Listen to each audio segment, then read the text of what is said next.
അങ്ങനെ കേരളത്തിലേക്ക് ഒട്ടും ഇഷ്ടപ്പെടാത്ത ഞാൻ വെറുത്തു പോയ 2 ജില്ലയാണ്. ഒന്ന് കൊല്ലം, ഒന്ന് തൃശ്ശൂർ. കൊല്ലത്തു നിന്ന് എനിക്ക് കുറച്ച് അങ്ങനെ ബാഡ് എക്സ്പീരിയൻസ് ഉണ്ടായിട്ടുണ്ട്.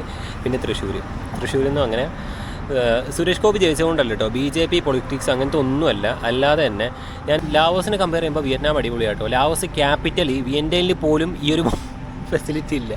ഇനി കുറ്റം പറയാം, ആടുന്ന് ഇങ്ങോട്ട് പോകുന്നല്ലോ. അപ്പോൾ ഗൈസ് അങ്ങനെ സീറ്റ് കിട്ടി. പൈസ വന്ന് 8,000 ഡോഗ് കേട്ടോ.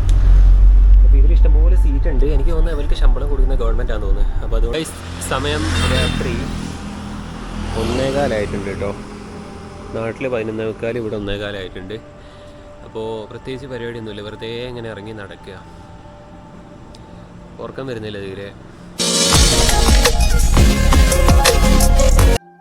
ഗൈസ് ഞാനിപ്പോൾ ഉള്ളത് വിയറ്റ്നാമിലാണ്. അപ്പോൾ ഇന്ന് കഴിഞ്ഞ വീഡിയോ കണ്ട ആൾക്കാർക്കറിയാം ഞാൻ വിയറ്റ്നാമിലോട്ട് വന്നത് ട്രക്കിലാട്ടോ.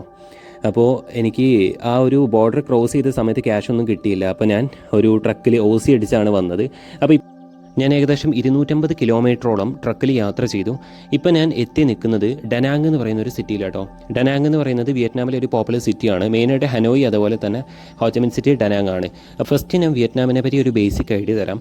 വിയറ്റ്നാമിൻ്റെ ഒരു ക്യാപിറ്റൽ വരുന്നത് ഹനോയ് ആണ്. അതുപോലെ തന്നെ വിയറ്റ്നാമിലെ ഒരു കറൻസി വരുന്നത് വിയറ്റ്നാമി ഡോങ് ആണ്. നമ്മുടെ നാട്ടിലെ ₹1 എന്ന് പറയുന്നത്, ഒരു ഇന്ത്യൻ കറൻസി എന്ന് പറയുന്നത് വിയറ്റ്നാമിൽ ഏകദേശം 300 രൂപയോളം വരും. അപ്പോൾ വിയറ്റ്നാമി കറൻസിയുടെ വാല്യൂ അത്രയും കുറവാണ്. പക്ഷേ ജസ്റ്റ് നമ്മളൊരു ചായ കുടിക്കുകയാണെങ്കിൽ 20,000 ഡോങ്കൊക്കെ ആവാൻ ചാൻസ് ഉണ്ട്. അപ്പോൾ അങ്ങനെയുള്ളൊരു ലൈഫാണ് ഇവിടെ. പിന്നെ ഒരു കാലത്ത് ഈ വിയറ്റ്നാം എന്ന് പറയുന്നത് ഒരു ഡേഞ്ചർ കൺട്രി ആയിരുന്നു. നിങ്ങൾ കുറേ ആൾക്കാർ കേട്ടിട്ടുണ്ടാവും വിയറ്റ്നാമി വാറൊക്കെ.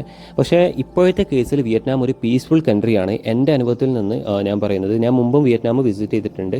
അപ്പോഴും എനിക്ക് വിസിറ്റ് ചെയ്ത കൺട്രീസിൽ വെച്ച് ഏറ്റവും ഇഷ്ടപ്പെട്ട ഒരു രാജ്യം വിയറ്റ്നാമാണ്. അത്യാവശ്യം നല്ല ആൾക്കാരാണ്. നമ്മളെ മാക്സിമം ഹെൽപ്പിംഗ് മെൻറ്റാലിറ്റി ഉള്ള ഒരാൾക്കാരാണ്. എൻ്റെ പേഴ്സണൽ ഒപ്പീനിയനും എക്സ്പീരിയൻസും മാത്രമാട്ടോ ഞാൻ പറയുന്നത്. എന്തായാലും വിയറ്റ്നാം ഒരുപാട് കാണാനുണ്ട്. അപ്പോൾ നമുക്ക് കുറച്ച് ദിവസം വിയറ്റ്നാമിൽ നിന്നിട്ട് അടുത്ത കൺട്രിയിലോട്ട് പോവാം. അപ്പോൾ എന്തായാലും ഞാനിവിടെ ഡനാങ്ങിൽ സ്റ്റേ കുറവായിരിക്കും. കൂടുതൽ ഞാൻ ഹോച്ചിമിൻ സിറ്റിയാണ് സ്പെൻഡ് ചെയ്യാൻ നോക്കുന്നത്. 2 ഇത് വാങ്ങി. ഇതിന് 16,000 കോസ്റ്റ് വന്ന് ലാസ്റ്റ് വന്ന് 5,000 ബാലൻസ്. ഒരു ഹായ് കാണിച്ചേക്കും. ഇവിടുത്തെ ബസ് സ്റ്റോപ്പാട്ടോ. നമ്മുടെ നാട്ടിലത്തെ പോലെ തന്നെ കുറ്റം പറയാൻ പറ്റുമല്ലോ.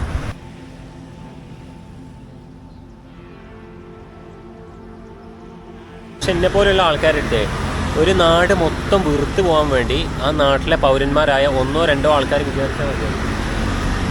അതിപ്പോൾ കൺട്രി ആണെങ്കിലും നാടാണെങ്കിലൊക്കെ നമ്മൾ വെറുത്ത് പോകും. ആ നാട്ടിൽ എത്ര നല്ല മനുഷ്യന്മാർ വേറെ ഉണ്ടെങ്കിലും നമുക്ക് ഒരാളെടുത്തുന്നോ അല്ലെങ്കിൽ കുറച്ച് ആൾക്കാരെടുത്തുന്നോ ഇങ്ങനെ ഒരു ബാഡ് എക്സ്പീരിയൻസ് ഉണ്ടായിട്ടുണ്ടെങ്കിൽ പിന്നെ എന്നെ പോലുള്ള ആൾക്കാർക്ക് ആ ഒരു നാട് പിന്നെ വലിയ താല്പര്യം ഉണ്ടാവില്ല, ഇഷ്ടം ഉണ്ടാവില്ല. അങ്ങനെ കേരളത്തിലേക്ക് ഒട്ടും ഇഷ്ടപ്പെടാത്ത ഞാൻ വെറുത്തു പോയ 2 ജില്ലയാണ്. ഒന്ന് കൊല്ലം, ഒന്ന് തൃശ്ശൂർ. കൊല്ലത്തു നിന്ന് എനിക്ക് കുറച്ച് അങ്ങനെ ബാഡ് എക്സ്പീരിയൻസ് ഉണ്ടായിട്ടുണ്ട്. പിന്നെ തൃശ്ശൂരിൽ നിന്നും അങ്ങനെ സുരേഷ് ഗോപി ജയിച്ചുകൊണ്ടല്ല കേട്ടോ, BJP പൊളിറ്റിക്സ് അങ്ങനത്തെ ഒന്നുമല്ല. അല്ലാതെ തന്നെ ഞാനിപ്പോൾ ആക്സിഡൻറ്റ് ഉണ്ടായി തൃശ്ശൂരിൽ നിന്നാണ്. എന്നെ ഒരു വണ്ടി തന്ന് പറ്റിച്ച്. ആ തൃശ്ശൂരിൽ നിന്നാണ് പറ്റിച്ചതെന്നല്ല, അവന് ഓവർ പ്രൈസ് ഇട്ടു. പരമാവധി വിലക്ക് മുകളിൽ അവൻ ആ ഒരു വണ്ടിക്ക് ഇട്ടു. അപ്പോൾ അത് എനിക്ക് പിന്നെ കുറേ അങ്ങനെ ഒരു പ്രശ്നം പറ്റി. പിന്നെ ഫസ്റ്റ് പോലീസ് പിടിച്ചത് തൃശ്ശൂരിൽ നിന്നാണ്. അങ്ങനെ കുറേ ഇഷ്യൂസ് ഉണ്ടായിട്ടുണ്ട്. അപ്പോൾ അതുകൊണ്ട് എനിക്ക് അത് വലിയൊരു ലൈക്കില്ലാത്ത സ്ഥലങ്ങളാണ്. ബസ് ടൈമിംഗ് നോക്കുന്നത് ഞാൻ എങ്ങനെയാണെന്ന് മുമ്പ് കാണിച്ചു തന്നിട്ടുണ്ടായിരുന്നു. അപ്പോൾ ഒന്നുകൂടെ ജസ്റ്റ് ഒന്ന് കാണിച്ചു തരാം. ലാവോസിനെ കമ്പയർ ചെയ്യുമ്പോൾ വിയറ്റ്നാം അടിപൊളിയാട്ടോ. ലാവോസ് ക്യാപിറ്റൽ വിയൻഡനിൽ പോലും ഈ ഒരു ഫെസിലിറ്റി ഇല്ല. ഇനി കുറ്റം പറയാം, ആടുന്ന് ഇങ്ങോട്ട് പോകുന്നല്ലോ. അപ്പോൾ ഇത് വിയറ്റ്നാമിലെ ജസ്റ്റ് ഒരു സിറ്റിയാണ് ഡനാങ് എന്ന് പറയുന്നത്. അപ്പോൾ ഇവിടെ വരെ ഈ ഒരു ഫെസിലിറ്റി ഉണ്ട്. എന്താ കാര്യം എന്ന് വെച്ചാൽ എനിക്കിപ്പോൾ പോകേണ്ടത് ഇവിടെ ഡനാങ് റെയിൽവേ സ്റ്റേഷനിലേക്കാണ് എൻ്റെ ലൊക്കേഷൻ കേട്ടോ. അപ്പോൾ ഈ ഒരു സിറ്റിയിലെത്തിയപ്പോൾ ഞാൻ ഈ ഒരു സംഭവം ഓപ്പൺ ആക്കി. ഗൂഗിൾ മാപ്പിലാണ് അടിച്ച് ഫസ്റ്റ് ഞാൻ എൻ്റെ കാറ് നോക്കി, അതുപോലെ ബൈക്ക് നോക്കി. പിന്നെ ബസ് 47 മിനിറ്റ് 15 മിനിറ്റ് കൊണ്ട് എത്തേണ്ട സ്ഥലമാണുള്ളത്. 47 മിനിറ്റ് കൊണ്ടാണ് ബസ് എത്തുക. അപ്പോൾ ഇതിൽ ബസ്സിൻ്റെ ഓപ്ഷൻ കൊടുത്തപ്പോൾ ഇതിൽ ഇതാ ഓപ്ഷൻ വന്നിട്ട് 2 ബസ് അവൈലബിൾ ആണ്. 16 അതേപോലെ 8 11. ഇപ്പോൾ 16 എന്ന് പറയുന്ന ബസ്സാണെങ്കിൽ ഡയറക്റ്റ് പോകും. 8 11 ആണെങ്കിൽ മാറി കയറേണ്ടി വരും. അപ്പോൾ ഇതിൻ്റെ ഈ ഒരു ഓപ്ഷൻ നമ്മൾ ക്ലിക്ക് ചെയ്യുക. അപ്പോൾ ബസ് ഡിപ്പാച്ചർ ഏത് സമയത്തേക്കാണ് പോകാമെന്നുള്ളത് കാണിക്കും. അപ്പോൾ ഇതിലിനി 6, 8, 6, 24, 6, 47 അങ്ങനെയാണ് പോകുന്നത്. പക്ഷേ എത്രത്തോളം വേണ്ട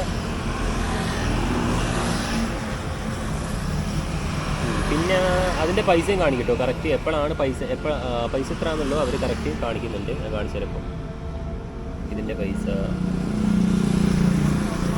പൈസ 8000 ഡോഗായിട്ട് വരുന്നത്. 8000 ഡോഗ് എന്ന് വെച്ചാൽ നാട്ടിലെ 26-27 റുപ്യ അത്രയൊക്കെ ആവുന്നുള്ളൂ. ഒരു വിയറ്റ്നാമി ഡോങ്ക് എന്ന് പറയുന്നത് ഒരു ഇന്ത്യൻ റുപ്പി എന്ന് പറയുന്നത് 300-300ൻ്റെ മുകളിൽ വിയറ്റ്നാമി ഡോങ്ക് വരും. 300 സംതിങ് ആണ് വിയറ്റ്നാമി ഡോങ്ക്. കുറച്ച് സീറ്റ്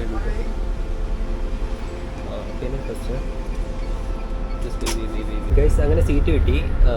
പൈസ വന്ന് 8000 ഡോഗ് കേട്ടോ. അപ്പോൾ ഇതിൽ ഇഷ്ടംപോലെ സീറ്റ് ഉണ്ട്. എനിക്ക് തോന്നുന്നത് അവർക്ക് ശമ്പളം കൊടുക്കുന്ന ഗവൺമെൻറ്റാണെന്ന് തോന്നുന്നത്. അപ്പോൾ അതുകൊണ്ട് പണിയല്ല വൃത്തിയായിട്ട് എടുക്കുന്നുണ്ട്. പക്ഷേ ഗവൺമെൻറ് അല്ല സാലറി കൊടുക്കുന്നത്. അവർ ഒറ്റയ്ക്ക് ചെയ്താൽ അവർക്ക് ലാഭം കിട്ടൂല. ഗവൺമെൻറ്റാണ് സാലറി കൊടുക്കുന്നത്. അത് ശരിയാണ്. അങ്ങനെയാണ് ഇപ്പോൾ നിൽക്കുന്നത്. ചെറിയൊരു ബസ്സാട്ടോ. പിന്നെ അത് മാത്രമല്ല ഇതിൽ വിയറ്റ്നാമിൽ എനിക്ക് തോന്നുന്നത് സ്കൂട്ടർ യൂസ് ചെയ്യുന്ന ഒരുപാട് ആൾക്കാരുണ്ട്. ഏഷ്യയിൽ തന്നെ എനിക്ക് തോന്നുന്നത് അത്യാവശ്യം നല്ലൊരു പെർസെൻറ്റേജ് ആൾക്കാർ സ്കൂട്ടർ യൂസ് ചെയ്യുന്ന ഒരു രാജ്യം വിയറ്റ്നാം ആയിരിക്കും. ഇവിടെ ഞാൻ ഹോച്ചിമിൻ സിറ്റിയിൽ പോയപ്പോൾ ഒരു വട്ടം വീഡിയോയിൽ പറഞ്ഞിട്ടുണ്ടായിരുന്നു. അത്രയും നമുക്ക് റോഡിലോട്ട് ഇറങ്ങുകയാണെങ്കിൽ ആൾക്കാരെക്കാളും കൂടുതൽ സ്കൂട്ടേഴ്സ് കാണാൻ പറ്റും. എന്ന് വെച്ചാൽ കാൽനട യാത്രക്കാരെക്കാളും കൂടുതൽ സ്കൂട്ടേഴ്സ് കാണാം. അവിടെ കണ്ടില്ല എന്നെപ്പോലെ തന്നെ ഒരു ബ്ലോഗർ. റെയിൽവേ സ്റ്റേഷൻ റൂട്ട് തന്നെ കണ്ടില്ലേ, എന്ത് ഭംഗിയിട്ട് കാണാൻ. എൻ്റെ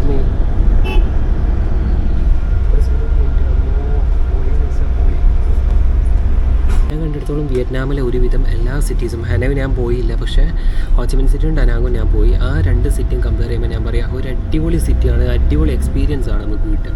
ചിലവ് കുറവാണ്. പിന്നെ നമുക്ക് ഒരു 7000 ഒക്കെ ഉണ്ടെങ്കിൽ, നാട്ടിൽ 7000 ഒക്കെ ഉണ്ടെങ്കിൽ നമുക്ക് നല്ല അക്കോമഡേഷൻ കിട്ടും. ഡോർമെറ്ററി ആയിരിക്കും, 2 ബെഡ് ഡോർമെറ്ററി ഒക്കെ ആയിരിക്കും. അത് വലിയ കുഴപ്പമില്ല, അടിപൊളിയാണ്. നമുക്കിങ്ങനെ ഓൺലൈൻ വർക്കൊക്കെ ഉണ്ടെങ്കിൽ ഇവിടെ വന്ന് ചെയ്യാൻ പറ്റും. അപ്പോൾ നിങ്ങൾക്ക് ആർക്കെങ്കിലും താല്പര്യം ഉണ്ടെങ്കിൽ ഇവിടെ വന്ന് വർക്ക് ചെയ്യുക കേട്ടോ. പക്ഷേ ഞാൻ വേറൊരു കാര്യം കൂടെ പറയാം, എന്നിട്ട് നിങ്ങൾ തീരുമാനിച്ചാൽ മതി. നമ്മുടെ നാട്ടിലെ കൊച്ചി ഉണ്ടല്ലോ, കൊച്ചി, അവിടെ ഇതിനേക്കാളും ചിലവ് കുറവാണ്. മാത്രമല്ല നല്ല അടിപൊളി പീസ്ഫുൾ ഏരിയയാണ്. ഇനിയിപ്പോൾ ഫുഡൊന്നും നമ്മുടെ കയ്യിൽ ഒറ്റ ക്യാഷും ഇല്ലയെന്ന് വിചാരിക്കുക. 20 രൂപയ്ക്ക് ഫുഡ് കിട്ടുന്ന ഏരിയ ഉണ്ട് എറണാകുളത്ത്. രാവിലെ 20 രൂപയ്ക്ക് ചോറ് കിട്ടും. ചോറല്ല, അല്ലാത്ത ഫുഡൊക്കെ കിട്ടും. ഓക്കെ, അപ്പോൾ അങ്ങനെ ഒരു സ്ഥലം എറണാകുളത്തില്ല. അപ്പോൾ നിങ്ങൾ ഇങ്ങോട്ട് വരേണ്ട യാതൊരു ആവശ്യമില്ല. അവിടെ നിൽക്കുകയാണെങ്കിൽ നിങ്ങൾക്ക് ഫ്ലൈറ്റ് ടിക്കറ്റും കൂടെ ലാഭിക്കും.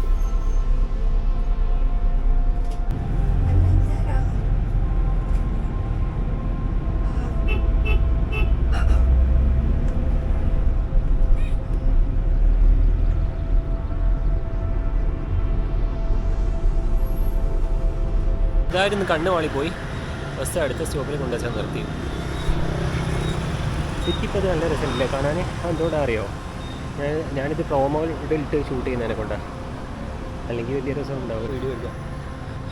ചാർജ് തീരാനായി, 5% ലാസ്റ്റ്. ഉപ്പളായി ഗൈസ്. ആശാനൊന്ന് വെള്ളം കുടിപ്പിക്കുക കേട്ടോ, ദാഹിക്കുന്നുണ്ടായിരുന്നു.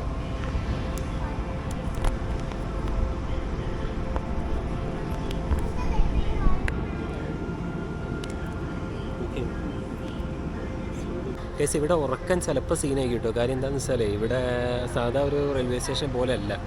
ഇവിടെ അവർ എന്താ പറയുക, പ്ലാറ്റ്ഫോമിൽ കയറണമെങ്കിൽ ട്രെയിൻ വരുന്നതിൻ്റെ 30 മിനിറ്റ് മുമ്പ് മാത്രമേ കയറാൻ പറ്റൂ. അപ്പോൾ അത് ചെറിയൊരു മൈനസാണ്. നമ്മൾ ഉറങ്ങണം എന്നൊക്കെ വിചാരിച്ച ആൾക്കാർക്ക് കയറാൻ പറ്റും.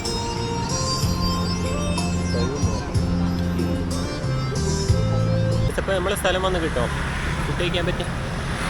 സാധാരണ ബ്രെഡാ കഴിക്കൽ നിങ്ങൾക്ക് അറിഞ്ഞൂടെ, അവിടെ ഉണ്ട് ഐറ്റം.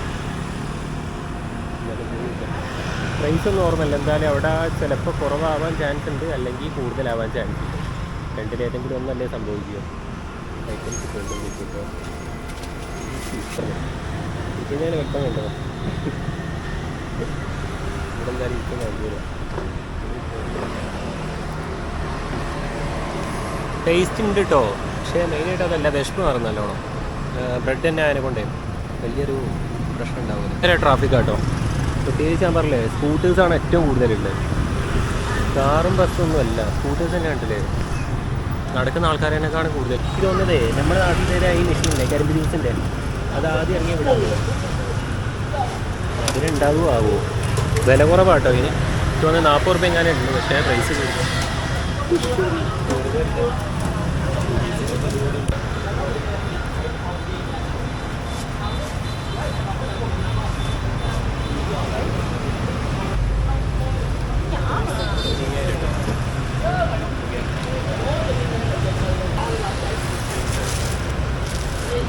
തണുപ്പ് കയറിയിട്ടേ മൂക്കല്ല തല ഒന്നായിട്ട് ലോക്കായി പോവുക. ഈ വലിപ്പം നോക്കണ്ട, ഫുൾ ഐസാണ്. കരിമ്പ് ജ്യൂസ് ആണെങ്കിലും എനിക്ക് വന്ന് 40 റുപ്യേൻ്റെ അടുത്തുണ്ട്. 40 റുപ്യക്ക് നമ്മുടെ നാട്ടിൽ ഇതിനേക്കാളും ക്വാണ്ടിറ്റി കിട്ടും. ഇവിടെ ആണെങ്കിൽ കരിമ്പൊക്കെ ഇഷ്ടം പോലെ ഉണ്ടാകുന്നുണ്ട്, എന്നിട്ടും വരെ ഇത്രയും പൈസ വാങ്ങും. ഫസ്റ്റ് നല്ല ടേസ്റ്റ് ഉണ്ടാവും, പിന്നെ ടേസ്റ്റ് നല്ലോണം കുറഞ്ഞു വരും. കാര്യം ഈ ഐസില്ലേ പെട്ടെന്ന് കൂടിയിൽ ലയിക്കൂല. മഴ പെയ്തു ജൂൺ മാസമൊക്കെ അല്ലേ, വിയറ്റ്നാമിൽ നല്ല മഴ ഉണ്ട് കേട്ടോ. അപ്പോൾ ഇനിയും പ്രതീക്ഷിച്ചെന്തോ നിൽക്കുന്നുണ്ട്. ഇവിടെ മറ്റേ സാൻഡ്വിച്ച്, നമുക്കൊരു സാൻഡ്വിച്ച് ആവാം. ഒരു സാൻഡ്വിച്ച് എടുക്കും. ഹലോ കേട്ടോ, ഞാൻ അങ്ങനെ പെട്ടെന്ന് കൂട്ടി കയറി. ഇതിപ്പോൾ ഞാൻ പറഞ്ഞില്ലേ, റെയിൽവേ സ്റ്റേഷൻ്റെ ഒരു അവസ്ഥ അങ്ങനെയാണ്. അതായത് യാത്രക്കാർക്ക് മാത്രം പ്ലാറ്റ്ഫോം തുറന്നു കൊടുക്കും, എന്ന് വെച്ചാൽ അതും 30 മിനിറ്റ്സ് മുമ്പ്.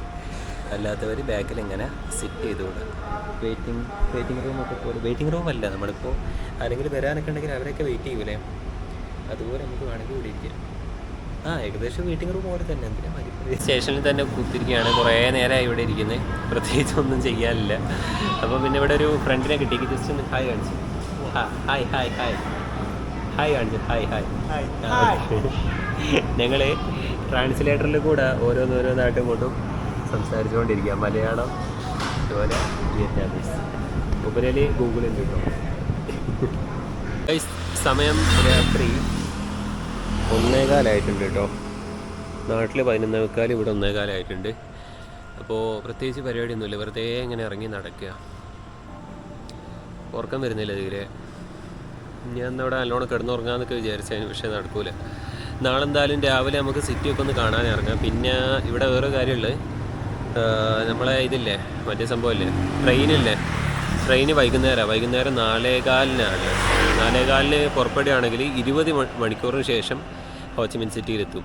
അപ്പോൾ എൻ്റെ ട്രെയിൻ ടിക്കറ്റ് കാര്യങ്ങളൊക്കെ ഞാൻ കാണിച്ചു തരാം. പിന്നെ അത് കംപ്ലീറ്റ് ഞാൻ ഒരു വീഡിയോ രൂപത്തിൽ ചെയ്യുന്നുണ്ട് കേട്ടോ, ട്രെയിനിൻ്റെ സെറ്റപ്പ് കാര്യങ്ങളൊക്കെ എങ്ങനെയാണ്. ചെറിയ ഐറ്റംസ് ഉണ്ട്. ഇത് നമ്മുടെ നാട്ടിൽ ഇതായിട്ട് നെബാട്ടി കേട്ടോ, അത്യാവശ്യം നല്ല പൈസ ഉണ്ട് തോന്നുന്നു. ഡൗണ്ടിയാണല്ലോ. പിന്നെ ബ്രെഡ് ഉണ്ട്, സാധാ ബ്രെഡ് ഉണ്ട്. പിന്നെ മറ്റേ ഇതൊന്നും ഐറ്റം നോർമൽ സാധനമാണ്. ചെറിയ സാൻഡ്വിച്ചാന്ന് തോന്നുന്നു. പിന്നെ ഞാൻ സാധനം വാങ്ങിട്ടോ, ഒരു ചെറിയ ഫ്രഞ്ച് ഐറ്റംസും വാങ്ങി, പിന്നെ ഒരു ചെറിയ സാൻഡ്വിച്ചും വാങ്ങി.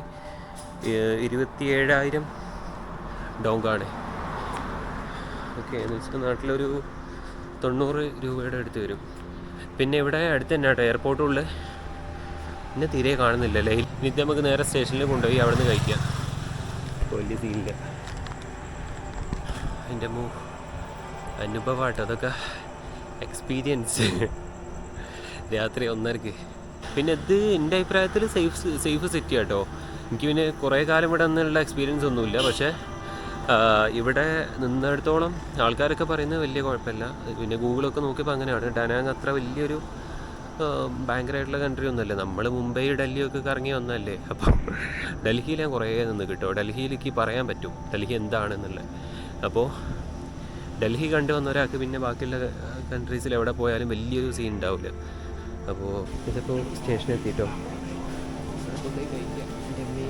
ഇവിടെ വെള്ളം കിട്ടും കേട്ടോ. ഇതിന് പൊതുവേ മാന്യമായ വിലയാണ്, കുറവല്ല, മാന്യമായിട്ടുള്ള വിലയാണ്. നോർമൽ വാട്ടറിന് 5,000 ആണ് വരൽ, ശരിയാണ്. അതുപോലെ ഇവിടെ മിൽക്ക് ഉണ്ട്, അതിന് 10,000 വരൽ, അതും കറക്റ്റാണ്. പിന്നെ നമ്മളെ ഇതില്ലേ മിറണ്ട, അങ്ങനത്തെ സ്പ്രൈറ്റ്, അങ്ങനത്തെ കാര്യങ്ങളൊക്കെ അതൊക്കെ കറക്റ്റ് വില കേട്ടോ വരുന്നത്. അതിൽ കൂടുതലൊന്നുമില്ല. ബാക്കിയുള്ള അവിടെ ആ ഷോപ്പിൽ കൂടുതൽ.